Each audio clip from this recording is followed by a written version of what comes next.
Welcome to Prime Sports with me, Razak Musbau. And let's start with some boxing because former IBF and welterweight champion Joshua Clottey says he deliberately lost to Manny Pacquiao in the 2010 bout. Well, he says that his manager at the time, was cheating him and he felt that it was the right thing to do. He's been speaking to my colleague Muftah Nabila on Prime Take. That fight, right? The manager already accepted $1 million for the payments. I came in, negotiate to 1.350. After that, it was a fight you could have gotten more.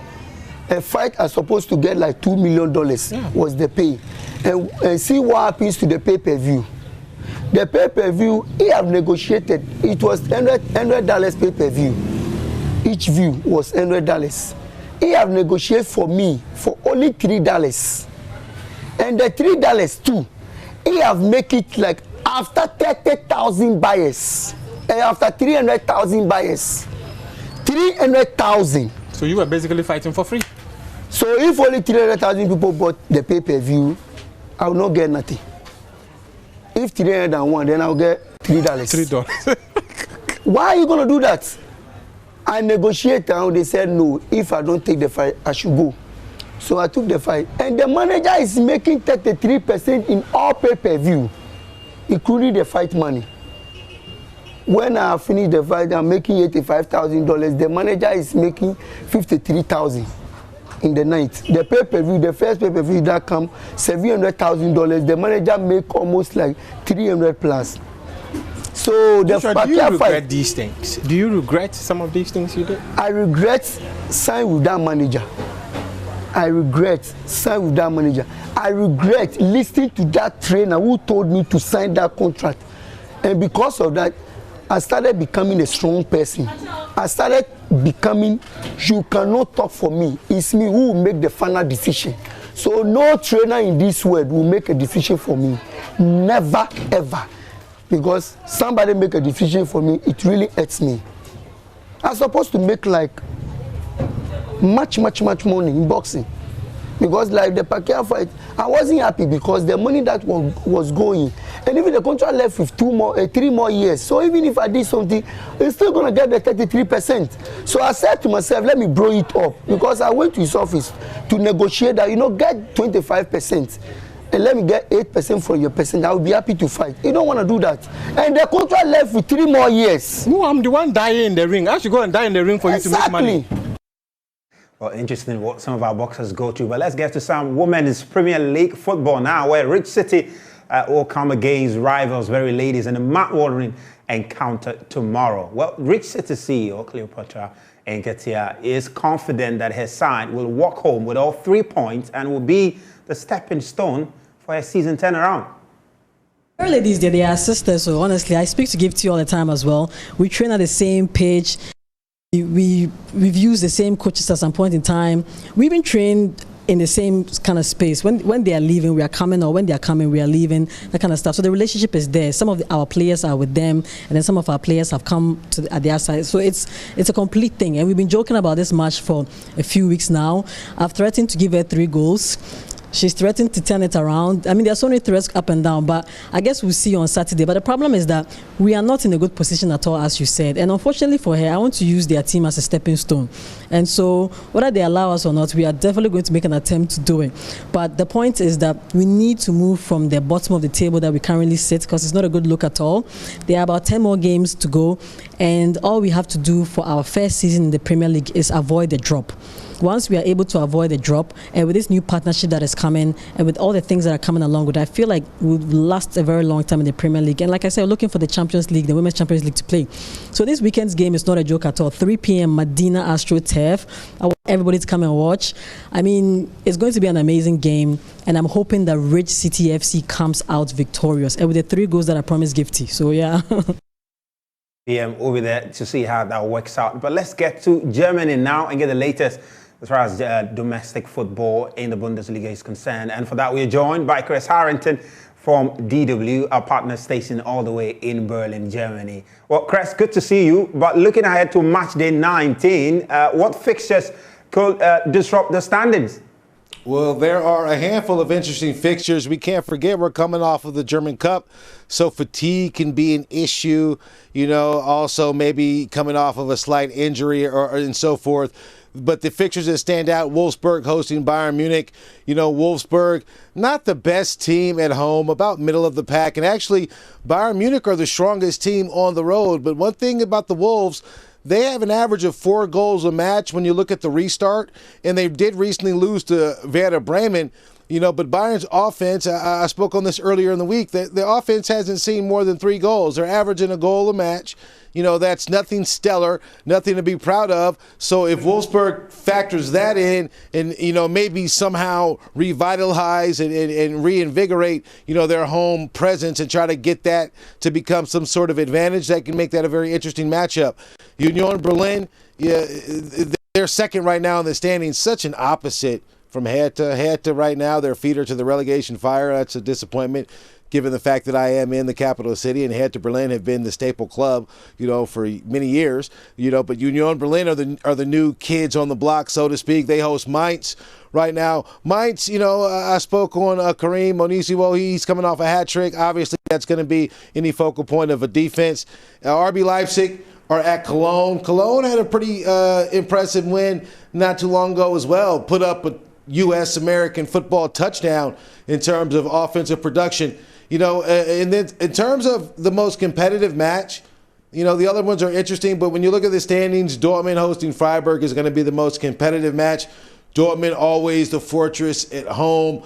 I'm looking for Sebastian Haller to actually get on the scoring sheet. I think it'll just turn Signal Iduna Park on its head if he does indeed do that. Yeah. But Dortmund recently cracking the top 4. Their main focus, aside from maybe extending Marco Reus, he seems to be in the contract negotiations, but also obviously taking one step forward, in their progress. So a lot of interesting football lies ahead.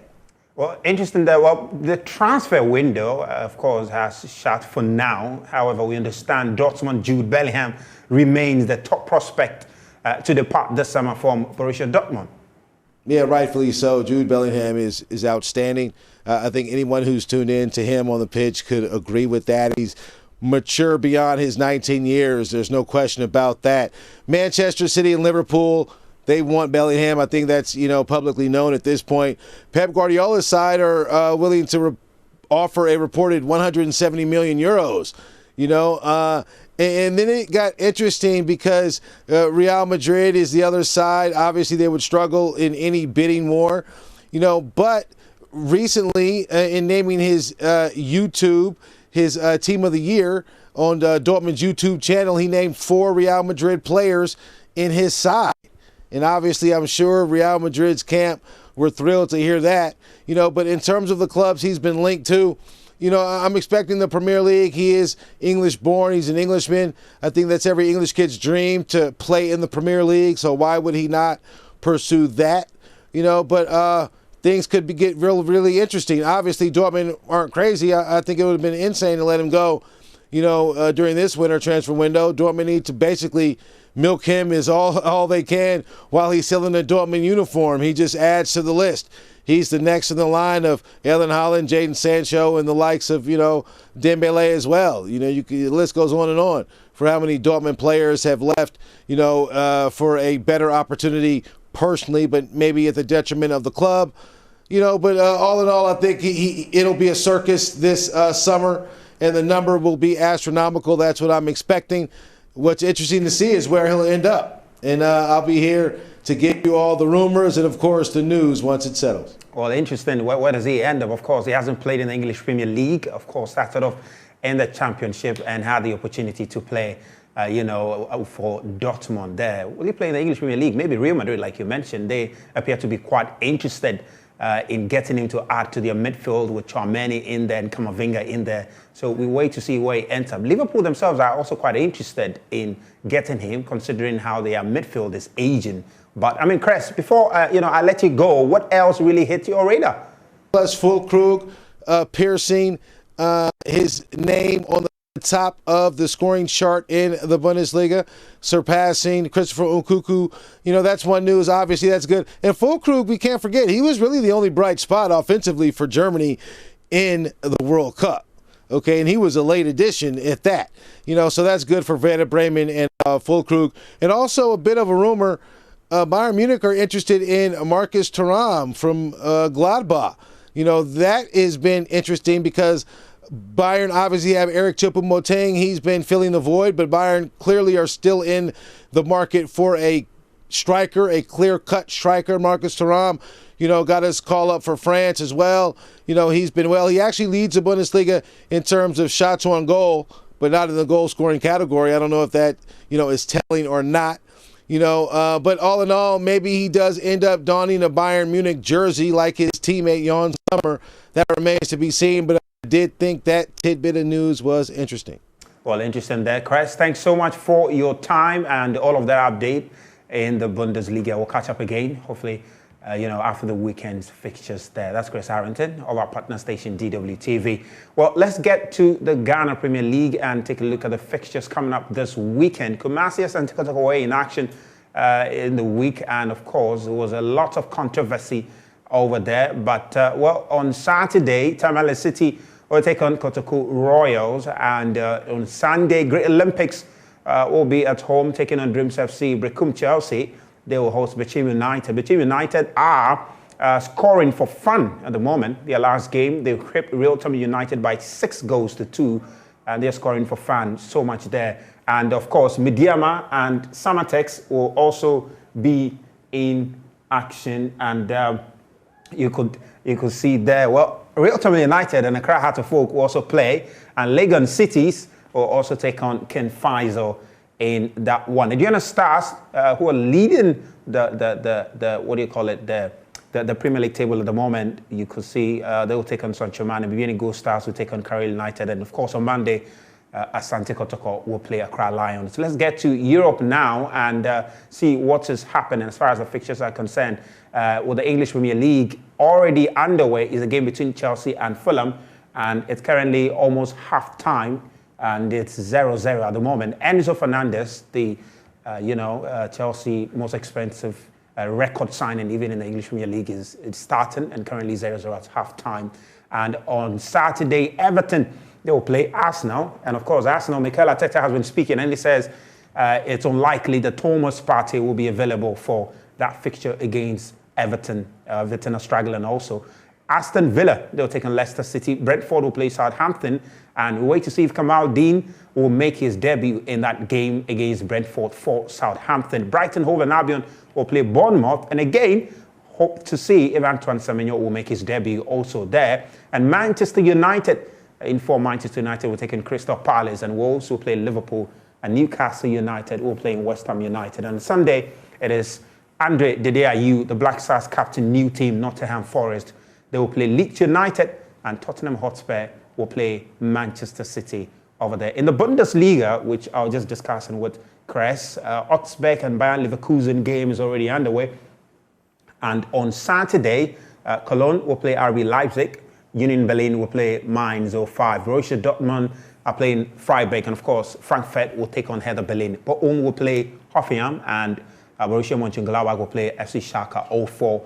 And on Sunday is the game between Stuttgart and Werder Bremen, and Wolfsburg will play Bayern Munich also to wrap up the Bundesliga in this weekend. In the Italian Serie A, it is Felix Afena-Giants Cremonese who will play Lecce, as Roma will play Empoli, and Sassuolo will take on Atalanta on Sunday. Spezia will take on the league leaders Napoli, and of course, and Torino also play Udinese, and Fiorentina and Bologna will be in action. And the big one between Inter Milan, the Milan derby, will be on between Inter Milan and AC Milan. Of course, AC Milan are struggling at the moment. On Monday, Hellas Verona and Lazio, likewise Monza and Sampdoria will wrap up the action in the Italian Serie A. In the French League A, Paris Saint-Germain, Lionel Messi's Paris Saint-Germain, where Kylian Mbappe will not feature in this game because he's picked up an injury, and tests are underway to see the extent of his injury. So he'll be out in the game.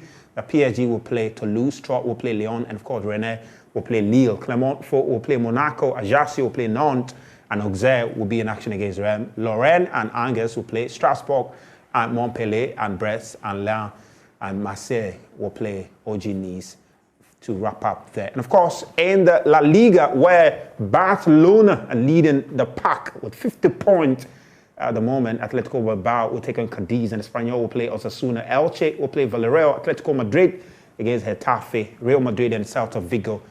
Real Betis and Celta Vigo. Mallorca and Madrid will play on Sunday. Girona and Valencia. Sociedad and Valladolid.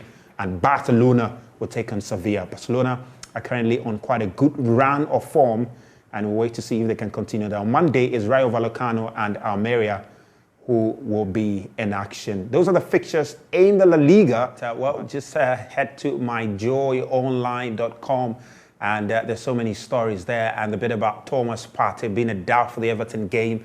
Mikel Arteta speaking that, of course, interestingly, Chelsea have registered their Champions League squad, and Aubameyang is the victim. He's been dropped. Aubameyang will not feature for Chelsea in the Champions League this season. Quite big disappointment for him there. Definitely, he didn't anticipate this when he made the move. And of course, that's pretty much that. Hearts of Lions in the Division 1, and so many others. And waiting to see Kamaldeen Suleiman make his debut for Southampton in the game against Brentford. And hopefully, maybe Andre Dedeayu will be in action for Nottingham Forest in their game. While we also hope Antoine Semenyo will be in action for Bournemouth. That's all we have for you on Prime Sport tonight. With me, Razak Musbau. There's with Kwame Benaya and the entire team. Do have a lovely evening.